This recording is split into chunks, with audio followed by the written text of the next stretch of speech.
இனிய தமிழ் அமுது நேயர்களே, இன்றைய தினம் நாம் பார்க்க இருப்பது அத்தை மகள், மாமன் மகள், அத்தை மகன், மாமன் மகன் உறவு. இது திரைப்படத்திலே மிகுதியாக காணப்படுகிறது. இதை நாம் விஞ்ஞானபூர்வமாக அலசினால் இந்த இரத்த உறவு என்பது அது மணமகன் மணமகளாக இருப்பதற்கு தகுதி அல்ல என்பது விஞ்ஞான ரீதியாக நிரூபிக்கப்பட்டுள்ளது. எனக்கு தெரிந்த ஒருவர் தன்னுடைய அக்கா மகளை திருமணம் செய்து கொண்டவர். அவருடைய குழந்தைகள் இருப்பது மூளை வளர்ச்சி இல்லாமல் போனது. இப்படி நிறைய உதாரணங்கள் எல்லாம் சொல்லலாம்.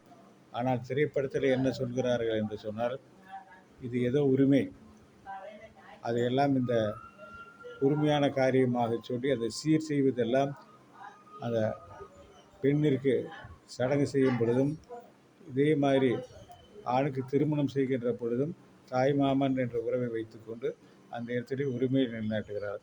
சில சமயம் அது போர்க்களமே ஆகிவிடுகிறது.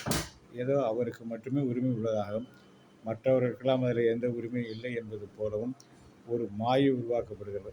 இதனால் எல்லா பகுதியிலும் கொலை குற்றங்கள் எல்லாம் நடந்து கொண்டிருக்கிறது. இப்படி காட்டு மிராண்டித்தனமாக இருப்பதை பார்க்குமானால், நாம் இதை சற்று சீர்தூக்கி பார்த்தோமானால் இது ஒரு வேண்டாத உறவு என்பதை உறவு வேண்டாத உறவு என்று சொல்ல முடியாது. உண்மையாலுமே அது இரத்தமான உறவு, ஒருவருக்கொருவர் உண்மையாலும் பாசம் கொண்டு உறவு. ஆனால் இதிலே சம்பந்தம் பண்ணி கொண்டால் அதில் என்ன சேர்கிறது என்றால், இது ஆட்டிசம் மற்றும் புத்தி கூர்மை இல்லாமல் போவது, இந்த மாதிரியான புத்தி சுவாதீனம் இல்லாமல் போவதெல்லாம் அந்த குடும்பத்திலே நடைபெற்று கொண்டிருக்கிறது.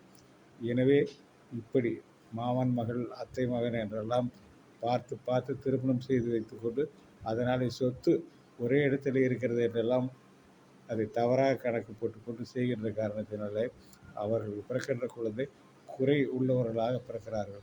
இதை சற்று தூக்கி பார்த்தால் இந்த மாதிரியான உறவு என்பது சரியாக இருப்பதில்லை. இதே பார்த்தமையானால் அவர் இடத்துல ஒரு பெண்ணாக பிறந்தால் உடனே அந்த இடத்துல என்ன ஆகிவிடுகிறது, அந்த இடத்துல சித்தி என்றாகிவிடுது.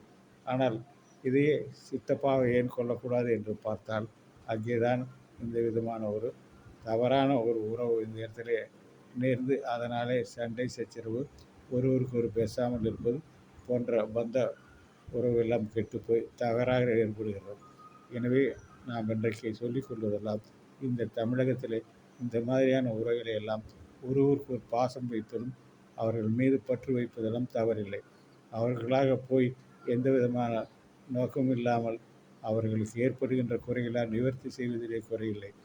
ஆனால் இவருக்குள்ளாக ஒரு திருமண பந்தத்தை ஏற்படுத்தி கொடுத்தால் அது விஞ்ஞான ரீதியாக அவர்களுக்கு பிறக்கின்ற குழந்தைகள் எல்லாம் அந்த நேரத்திலே குறைவாக பிறக்கிறது, ஆட்டிசம் பிறக்கிறது, அதாவது சரியான ஒரு புத்தி சுவாதீனம் இல்லாமல் பிறக்கிறது என்பதெல்லாம் நாம் நேரில் பார்த்து கொண்டிருக்கிறோம்.